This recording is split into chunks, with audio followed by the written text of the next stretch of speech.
టారిఫ్ల పేరుతో భయపెడుతున్నా యాపిల్ సంస్థ ఏ మాత్రం వెనక్కి తగ్గడం లేదు. దాంతో యాపిల్ ప్రొడక్ట్స్ అన్ని అమెరికాలోనే తయారు చేయాలని ట్రంప్ వ్యాఖ్యలు చేశారు. చైనాలో తయారైన యాపిల్ ప్రొడక్ట్స్ అమెరికాలో విక్రయిస్తే టారిఫ్లు తప్పవని హెచ్చరించారు. కానీ యాపిల్ మాత్రం భారత్ లో తన ఐఫోన్ ఉత్పత్తిని అనూహ్య స్థాయిలో విస్తరిస్తోంది. రాబోయే ఐఫోన్ 17 సిరీస్ లోని 4 మోడళ్లైన సాధారణ, ఐఫోన్ ఎయిర్, ప్రో మ్యాక్స్ ఫోన్లను మొదటిసారిగా భారత్ లోనే అసెంబుల్ చేయనుంది. ఈ సిరీస్ సెప్టెంబర్ 2025లో లాంచ్ కానుంది.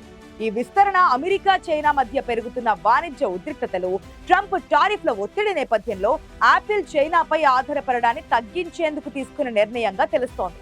మరి ట్రంప్ హెచ్చరికలను తట్టుకొని యాపిల్ భారత్ లో ప్రొడక్ట్లను కంటిన్యూ చేస్తుందా? ఒకవేళ భారత్ లోనే యాపిల్ సంస్థ ఫోన్లను తయారు చేసి ఇతర దేశాలకు సరఫరా చేస్తే భారత్ కు వచ్చే లాభాలేంటి? Let's watch the story.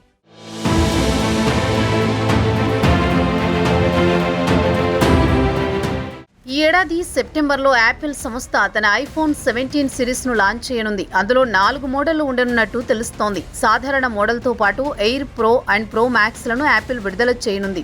అయితే ఈ ఫోన్ల ఉత్పత్తిని యాపిల్ భారత్లోనే చేపట్టాలని నిర్ణయించినట్టు తెలుస్తోంది. ప్రస్తుతం యాపిల్ తన ఐఫోన్ ప్రొడక్షన్ను 5 ఫ్యాక్టరీల్లో విస్తరిస్తోంది.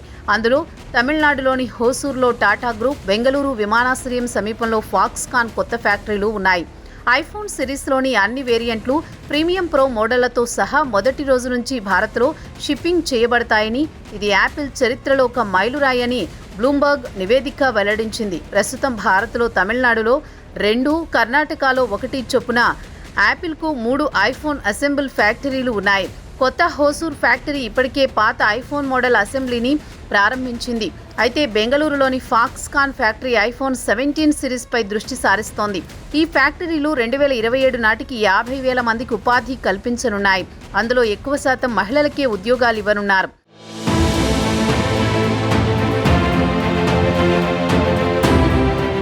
చైనాలో ఐఫోన్ల ఉత్పత్తి చేసి అమెరికాకు ఎగుమతి చేస్తే 100% టారిఫ్లు విధిస్తామని గతంలో ట్రంప్ హెచ్చరించారు. మరోవైపు ఇప్పటికే అమెరికా, చైనా మధ్య వాణిజ్య ఉద్రిక్తతలు కొనసాగుతున్నాయి.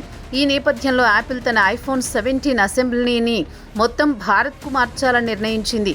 ఇప్పటికీ చైనా గ్లోబల్ ఐఫోన్ ఉత్పత్తిలో 75% వాటా కలిగి ఉంది.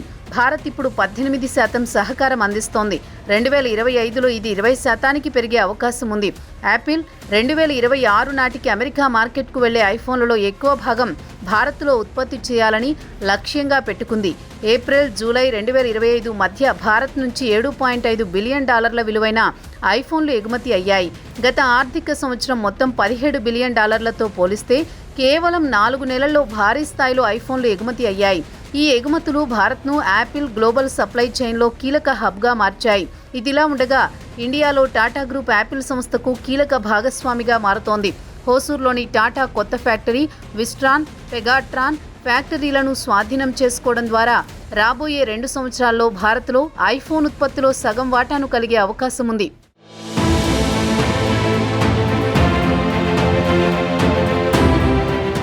ఇక ఫాక్స్కాన్ యాపిల్కు అతిపెద్ద కాంట్రాక్ట్ తయారీదారు. బెంగళూరులో $2.6 బిలియన్ ఫ్యాక్టరీని నిర్మిస్తోంది.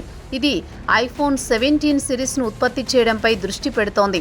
ఇక ఫాక్స్కాన్ తమిళనాడులో ఐఫోన్ ఎన్క్లోజర్లను కూడా తయారు చేయడం ప్రారంభించింది. ఇది స్థానిక సప్లై చైన్ను బలోపేతం చేస్తోంది. టాటా గ్రూప్, ఫాక్స్కాన్ సంస్థలు భారత్లోని ప్రభుత్వ ఉత్పత్తి లింక్డ్ ఇన్సెంటివ్ స్కీమ్ను ఉపయోగించుకుంటూ స్థానిక ఉత్పత్తిని పెంచుతున్నాయి. అయితే భారత్లో యాపిల్ విస్తరణకు పలు సవాళ్లు కూడా ఉన్నాయి. చైనా భారత్కు టెక్నాలజీ ట్రాన్స్ఫర్ చేసేందుకు అంగీకరించడం లేదు. ఇక ఫాక్స్కాన్ సైతం భారత్లోని తమ చైనీస్ ఇంజనీర్లను వెనక్కి పిలిచింది. దీనివల్ల స్థానిక సిబ్బందికి శిక్షణ ఇవ్వడంతో పాటు ఉత్పత్తి ఖర్చులను భారీగా పెంచేసింది. యాపిల్ ఈ సమస్యను తైవాన్, జపాన్ నుంచి ఇంజనీర్లను తీసుకువచ్చి పరిష్కరిస్తోంది. కానీ ఇది కూడా ఖర్చుతో కూడుకున్న పని. అదనంగా ట్రంప్ భారత్పై 50% సుంకాలు విధించినప్పటికీ ఎలక్ట్రానిక్స్ వస్తువులను ఇప్పటికైతే మినహాయించారు. భారత్లో యాపిల్ విస్తరణ దేశ ఆర్థిక వ్యవస్థకు గణనీయమైన ప్రయోజనాలను చేకూరుస్తుందని నిపుణులు చెబుతున్నారు.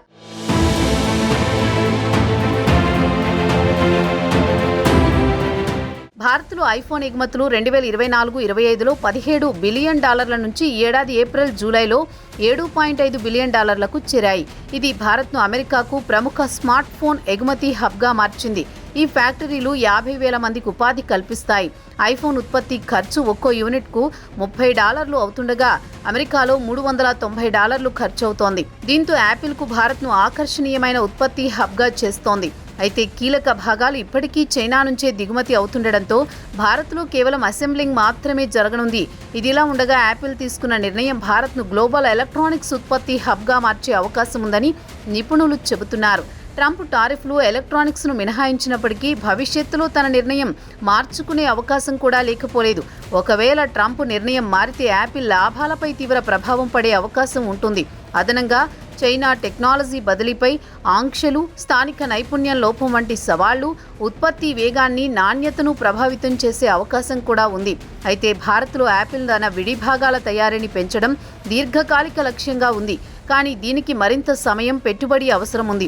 మొత్తంగా యాపిల్ భారత్లో తన విస్తరణను పెంచుతున్న నేపథ్యంలో దేశ ఆర్థిక వ్యవస్థకు ప్రయోజనం చేకూరుస్తున్నప్పటికీ ఇది కేవలం యాపిల్ తన ఖర్చులను తగ్గించుకునేందుకు తీసుకున్న నిర్ణయం మాత్రమేనని నిపుణులు వాదిస్తున్నారు.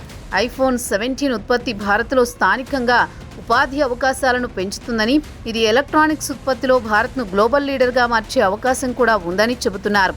అయితే ఇది దీర్ఘకాలంలో ఎలాంటి ప్రయోజనాలు, సవాళ్లను తెచ్చిపెడుతుందో వేచి చూడాలి.